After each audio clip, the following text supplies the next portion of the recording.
Have one of the most experienced teams in NBA history with 5 players at least 35 years old.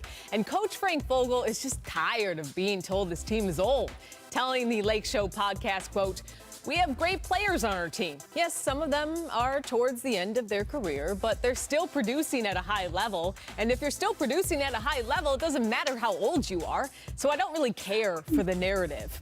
As we welcome back Vince and Zach. Vince, we're going to start with you. You played longer than anybody I'd love ever. to hear it. You agree with Vogel's reaction? Oh, I love to hear it because I've been saying this for a lot of years.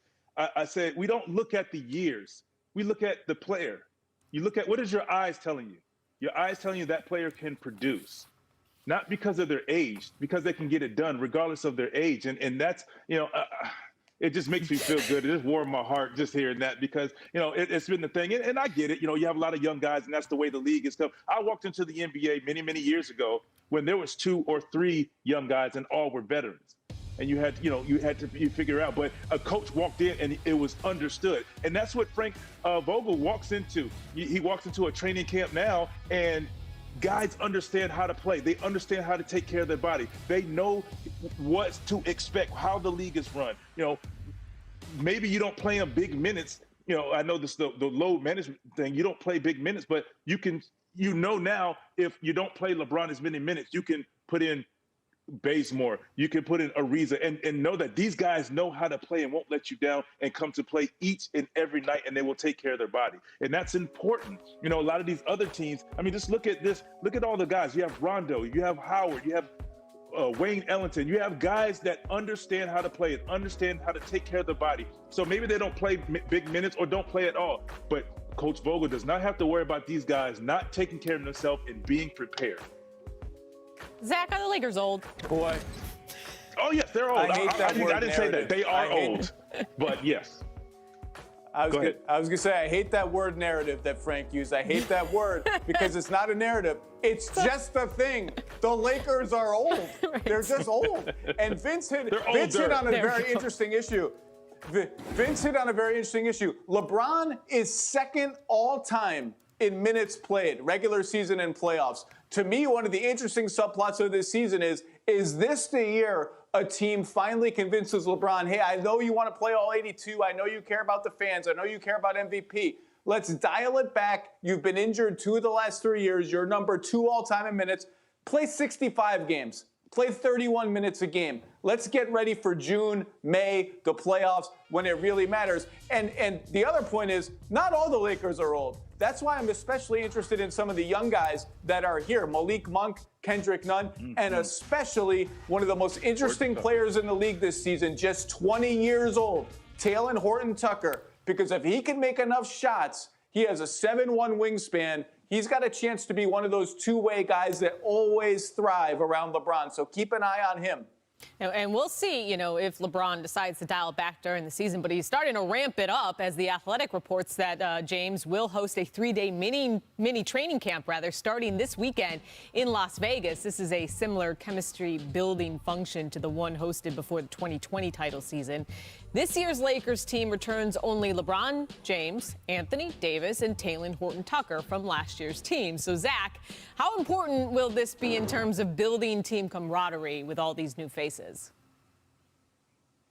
Well, this is where the age and experience thing might come in because all of these guys, all the guys that are 30 plus are here for one reason, and that's to chase a ring. They've all been on lots of teams. They know how to build chemistry. They know who they are in the locker room. So I don't think this team is going to struggle at all to build sort of even on-court chemistry, even though all the team is brand new other than the 3 or 4 guys you mentioned. I think chemistry is going to be fine. These guys will ease right into it. They know how to do this. That is one of the benefits of, let's say, being an experienced team. Vince, did you ever host pre-camp camps with teammates? Yeah, I've definitely been a part of these, and I think they're extremely important. And Cassie, you said one thing that is why this mini camp is happening, hitting the ground running day one. They want to win as many games. So, like to Zach, to your point, to rest and get ready for the playoffs. So because they have so many new guys, yes, they're all veterans, and I know they all know how to play, but you're talking about a different team. So maybe you don't get that touch at the elbow like you used to. Maybe it's in a different location, but now you get an understanding, and they understand how important this is. LeBron being injured, hearing all of that, they're too old, and not really talking about the, I mean, you're talking about the Lakers, but you're saying the Nets first, and he feels like you're forgetting about them. So this is how they respond to that, getting everybody in, hosting this camp and saying, hey, when we get ready to go, we're kicking butt and taking names, if you know what I'm saying. I'm just saying, it's in Las Vegas, so if media day, the pictures, they got some bags under their eyes, we'll know how much team bonding they actually did over the weekend. They did it together. They did it together. And look, whether or not the Lakers are old, they still have 2 top 10 players in the NBA, according to our NBA ranks. And here's what the Jump recommends for today on ESPN.com. NBA rank reveals their order of players 25 through 6. Final 5 revealed on Friday will not include the reigning MVP Nikola Jokic. We'll discuss that after the break. And we'll have 8-time All-Star Vince Carter and our senior writer Zach Lowe on shortly. But first, I'd like to bring in our NBA insider Nick Friedel, who covers the Warriors for us. And Nick, you released a story confirming a San Francisco Chronicle report that Andrew Wiggins is still not vaccinated. And as of August 20th, the city of San Francisco has required proof of vaccination for large indoor events, which means his vaccination status could affect his playing status. So I ask you, how are the Warriors dealing with this internally with training camp next week? Kaz, this has been a headache for the organization throughout the summer, frankly. In talking to people even in the last few weeks, the conversations are ongoing with Wiggins from different members of the organization trying to discuss his hesitancy, trying to get him to take the vaccine. Now, as the Chronicle noted in its initial report, there's still a chance that Wiggins may be given a religious exemption, but the Warriors aren't sure on that right now. And the hope still exists, certainly, that he will end up getting the vaccine and all will be well. But it has put into a lot of stress and a lot of things in flux as the Warriors try to prepare for what they hope is a season that vaults them back to the top of the West. So if he doesn't get that religious exemption, what are the ramifications of this if Wiggins is not vaccinated before training camp? And mind you, it usually takes 2 weeks before the vaccination is in your system. It certainly puts his status for those training camp practices in question, Cass. And the key, as the Warriors are looking at it, and as people around the league are looking at the situation, a lot of it for Andrew Wiggins right now boils down to money.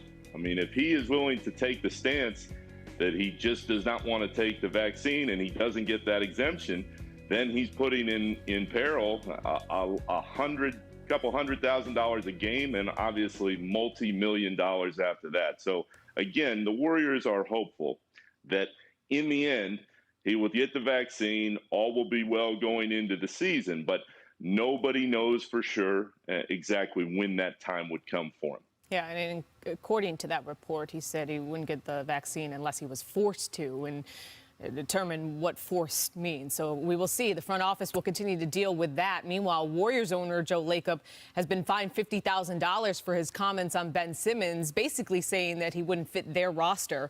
What's been the reaction to this whole ordeal around this team? Kaz, you and I have talked to Joe many times through the years and through the organization. Everybody's kind of going, oh, that's Joe. Yeah. He's going to speak his mind. He feels very confident in what he has to say. He has always been outspoken. The question internally has been, will this fine make him be a little less active in how sometimes he speaks to the media? But this is a very passionate guy. This is a very proud guy. And frankly, he said what a lot of people inside the organization are wondering. Simmons has backers inside that organization, but there are other people inside the organization are going, would this really work? Especially with the guy who struggles late in games, and especially with Draymond already on the roster. So he just brought to light what the conversation is ongoing behind the scenes. Yeah, and the fine aside for tampering, maybe he settled some noise that could possibly be entering that locker room with the rumor swirling around Ben Simmons. So make sure to check out Nick's coverage of the Warriors all season long on ESPN.com. Always great talking to you, my friend. All right, let's stay with the Warriors and unpack more with Zach Lowe and Vince Carter. And starting with you, Vince, how should the Warriors handle this situation with Andrew Wiggins? Cassidy, I tell you, this ties their hands, because you're talking about a 19-point scorer, 38% shooting. He had an unbelievable season, and he's a great piece. He's an important piece to their team. He played well, and he gives a lot to them defensively as well. So now you rely on him for 41 games a season if he's healthy. Remember, if he's not healthy, not only can you not play at home, you're not healthy to play on the road when they need you as well. So I think he puts them in a situation where what's important to the organization and what's important to him. And you have to make the decision. And when the Warriors make a decision, he's going to have to live with the decision that's made. And I get it. It's his preference, and I understand. But with all of that being said, he has to understand, if he continues to do this, he's putting a lot of guys at risk. So if they remove you or ask you to stay away or trade you, that's just what it is, and he's going to have to live with it. Two stats we haven't mentioned on Wiggins yet are games played and minutes played. He is an Iron Man. He plays a lot of minutes, and he plays every game. And for a team with a lot of kind of reclamation projects at the end of their bench, a lot of rookies and young guys at the end of their bench, even if you just think he's an average NBA player or slightly above average, filling that many minutes over that many games while Klay Thompson recovers with an average or above average player is a huge deal for the Warriors. They need Andrew Wiggins. As for what they should do, as Nick said, they've done a full court organizational press to try to convince him to get vaccinated. That has not worked so far. Nick mentioned the possibility of him being fined game checks. I think that's still to be negotiated with the league, with the players union and the teams. I don't think anyone really knows exactly how that will unfold. Do they take whole game checks? Is there something to be negotiated in the health and safety protocols? And the last thing I'll say is this. Right now, this is a Knicks, Nets, Warriors problem because of local ordinances in New York and San Francisco. And I can tell you the LA teams are waiting and watching to see if Los Angeles adopts a similar kind of ordinance that would affect Lakers and Clippers players. So we have not heard the end of this stuff yet. Yeah, 2 points. Go ahead, Vince. I want to say, and I agree with you, Zach, he is extremely important, particularly in the beginning of the season, because Klay not being there, and he had a great year. They want to hit the ground running, and he is an important part to that on both ends of the floor. It is a situation to monitor in San Francisco, also New York, as you said, Zach, as Sean Marks revealed this week, a few of his Nets players are unvaccinated, and, New York has a similar mandate. Meanwhile, in Minnesota, the Timberwolves shocked the basketball world yesterday when they parted ways with President of Basketball Operations Gerson Rosas. Sachin Gupta, the Timberwolves EVP of Basketball Operations, is promoted to interim head of basketball operations. Now, sources also told ESPN that new owners Mark Lore and Alex Rodriguez sped up their decision to relieve Rosas of his duties once they learned more about the deterioration of his relationship with Gupta and received evidence about an inappropriate relationship between Rosas and another team employee. So, Zach, this is a big change during a pivotal time, not to mention the Wolves have repeatedly been rumored as players in the Ben Simmons sweepstakes. So how does this impact that process? I think it's too early to say because we don't know how long Sachin Gupta is going to have the top job. We don't know who the candidates are going to be. We almost kind of don't know even who owns the team and who's making the decisions. Glenn Taylor still owns the team, but he's made a deal to sell it to Mark Lore and A-Rod. The Wolves can just never, ever do anything normally. And leave Simmons aside for a second. I don't really think it impacts their pursuit or non-pursuit or whatever of Ben Simmons yet. I think this is an organization that, frankly, is just reeling from drama and chaos, and they need to just priority number one isn't what do we do with Ben Simmons. Priority number one needs to be how do we just stabilize our organization? How do we create an environment where, forget the guy who's not here, who's in Philadelphia, that's Ben Simmons. How do we create an environment where Karl Anthony Towns wants to be here, where Anthony Edwards wants to be here? Because this is just over and over and over again with the Timberwolves. They just need to get their internal stuff right before we start talking about trade stuff. And to piggyback, I agree with you 100%. That's the first and foremost. I think, with all the time, you want to be in the news for something good. It was surprising, and I was like, wait, what? The timing. But at the same time, when it comes to Ben Simmons, let's just say that usually the GM is the guy making the call. So I can see if that conversation was happening with Gerson, now it's all of a sudden, now it's kind of like, all right, well, now who's going to kind of, make this happen or work out that deal? But 1,000%, the Timberwolves need to get everything what they can control, and that's internally and making sure their young talent is ready to go and happy. Yeah, and a note to just remember, Zach, Gerson had a relationship, obviously, with Daryl Morey after working with him in Houston. So, not sure if it causes a delay if there are conversations there. But to your point, us seeing Cat tweet out WTF when this news broke. He's your franchise player. You're looking for some stability heading into the season, and maybe they'll find it after these moves. But yesterday certainly was a shock. Moving on, though, to some significant news before we go to break, and that's Tamika Tremaglio, a prominent Washington, D.C. attorney and longtime consultant for the Players Association, has been hired as the new executive director of the NBAPA. Tremaglio will replace Michelle Roberts, the first woman to run a major professional sports league union. And new NBAPA president C.J. McCollum reacted to the news on Twitter, saying, "Welcome to the family." Welcome indeed to Tamika. Coming up on The Jump, we're counting down Vince Carter's best below-the-rim finishes, and the player watching didn't even make the cut. Wait till you see what did. But for my contract to expire, he continued, grateful for the experience, learned a lot, and got the chance to work with some great people. Now joining us for more on this story is our insider, Tim McMahon from Dallas. And Tim, Voulgaris was previously reported as someone who was highly regarded by Mavs owner Mark Cuban. Was this departure at all a surprise? No, I mean, we've known for months that Bob Voulgaris was not going to be back with the Mavericks. And once he kind of became part of this soap opera, he didn't have any interest in that. The new regime didn't have any interest in that. And, really, it's unfortunate for the Mavericks, for Mark Cuban, because Cuban really valued Bob Voulgaris' data, the information that he provided.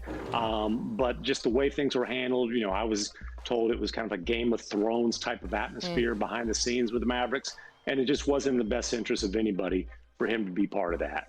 And you mentioned the soap opera. It was also reported in the past that Luka Doncic and Voulgaris didn't really have the greatest relationship. Does this move today help the Mavericks keep their superstar happy in any way?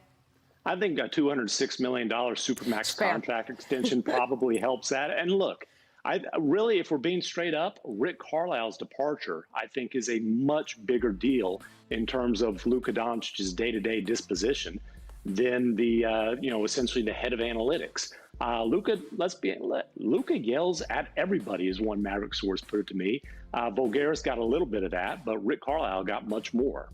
Yeah, and also at the refs, as we saw him, high up there in the text this year. But as you said, Jason Kidd in now as head coach. A lot of changes in Dallas this season, and Tim will have you covered through it all on ESPN.com. Thanks, Tim. Thank you. All right, coming up on The Jump, what's going on with Zion and the Pelicans? Because all is not well. We talk about his future with the franchise after the break, so keep it locked. Go to ESPNplus.com/PPV. Welcome back to The Jump. I'm Cassidy Albert, joined by Vince Carter and Zach Lowe. And guys, let's get to some spicy news out of the Big Easy. According to Christian Clark of the New Orleans Times-Picayune, Zion has been unhappy with the Pelicans organization since his rookie season, when a return from injury timeline initially listed at 6 to 8 weeks became 3 months before he played in his first game. The article also states that there's a rift between Zion and Pelicans EVP David Griffin, noting that they communicate infrequently. Zion is eligible for a rookie extension after this coming season. So, Vince, after hearing these reports, do you see Zion sticking with the Pelicans organization long term? I think it's a lot that needs to happen. It depends on how the season goes. I think they need to have a discussion coming into the season now. And get it all on the table, and they can go from there, because they don't want a situation like a Ben Simmons to happen where he's not coming back. I refuse to play there anymore, because he's a great piece to the puzzle and to the city of New Orleans. So I think that's first and foremost. And from there, we got to think back. The organization has had their issues with him as far as weight, keeping him healthy, effort, working on his game, and so on and so forth. So it kind of goes both ways in that situation. So I think a seat at the table where they're putting it all on the table, understanding, discussing, likes and dislikes, then you can kind of move on from there, because the city is behind him and this team. And to walk away from that, he should think about that. So I think a conversation needs to happen. Zach? Oh, I don't think we have. Between the team. There we go. We didn't have your mic for a second, but now. The return to play stuff definitely created some tension between Zion's orbit anyway, and the team. But that's old news. That's 2 years ago. And by the way, Vince is right. He hasn't always been in peak shape. He's one of the most unique body types in the history of the NBA. The Pelicans are within their rights to say, hey, we're rebuilding. We're not going to play you 82 games. We're going to try to protect you from injury. But I don't think it's too early here to sound some alarm bells. I think rift may be a little too strong between David Griffin and Zion, but I don't think they're seeing super eye to eye.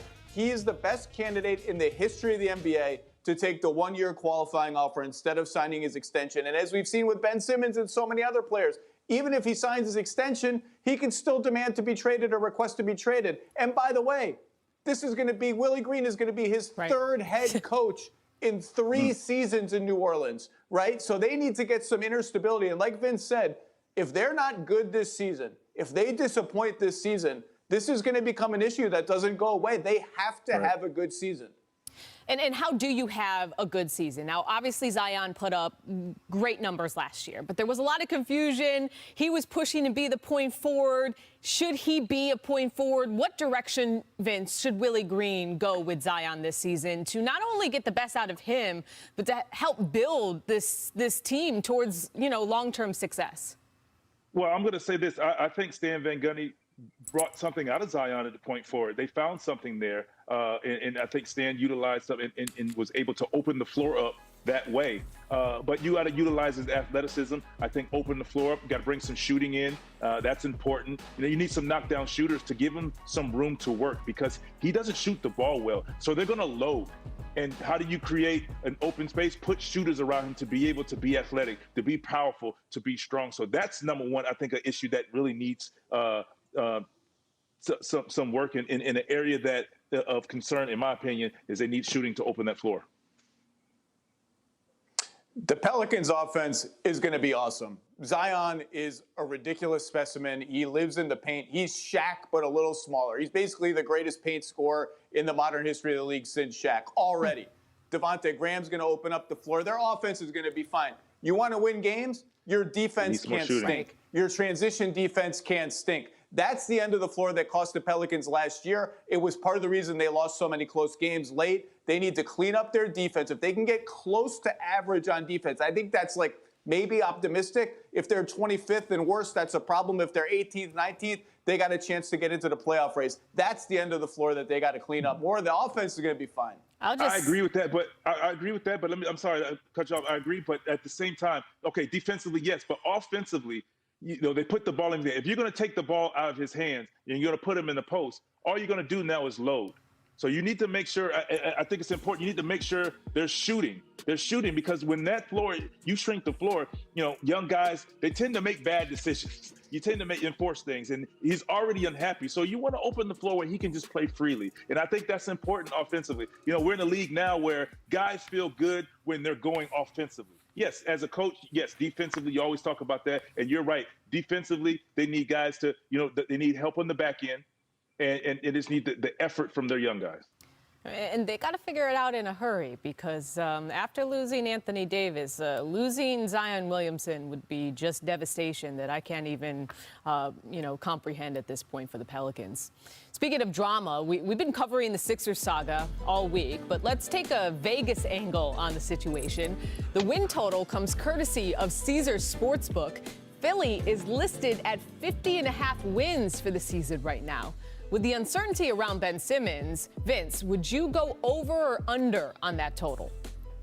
With Ben Simmons, I say they can hit that number for sure. I think regardless of, the riff in Ben Simmons and Joel not getting along or whatnot, and all of the surrounding, when they play basketball, they're going to play basketball if Ben Simmons is around. If not, I don't think they can make it. Obviously, there's a lot that depends on what they get from Ben Simmons. If he's not there at all and they don't get anything, I think they just missed that number if there's no Ben Simmons. You could quintuple my salary, and I'm not betting anything over under on this team until we know what the heck is going to happen with Ben Simmons. But if you're asking me what I would do if I were a betting man, I would hit the under here because I just don't know. Is he going to play? Is he not going to play? What are they going to trade him for? Are they going to trade him for rebuilding assets that don't necessarily help the team now, but that they might flip for another star player there? I don't know. I do know that Joel Embiid, the other tentpole star player, typically is going to miss 15, 20 games at a minimum for injury, rest, maintenance, whatever. And I'm not optimistic about those other 20 games if Ben Simmons isn't there. So 50.5, that's a high line in an Eastern Conference that is beefed up from top to bottom, so I'm taking the under. Wait, just quickly, Zach, I listened to the Low Post, a great podcast you had with Bobby Marks recently. You talked about how you had the Celtics in that 3 spot in the East. Where do you have the Sixers finishing in the East? A big fat who the heck knows? I'm not penning in Boston third. I think Boston has a much better shot. I think Boston has a much better shot for third than people are giving them credit for. Miami's there, Atlanta's there. It wouldn't surprise me if Philly finished 5th or 6th. I mean, we just don't know. The East, all those teams I just mentioned are vying for that 3rd spot, which means someone's getting 6th, which means someone that we don't expect to be at risk for the play-in tournament is going to be at risk for the play-in tournament. It could be Philadelphia. Oh, man. And the question of whether or not this team can get off to a good start amid the chaos will factor into the saga as well. So that's happening on the East Coast. Coming up, Frank Vogel says he doesn't care for the narrative that the Lakers are too old. How should he manage the task of keeping this, let's say, experienced roster intact through an 82-game season? That and more next on The Jump.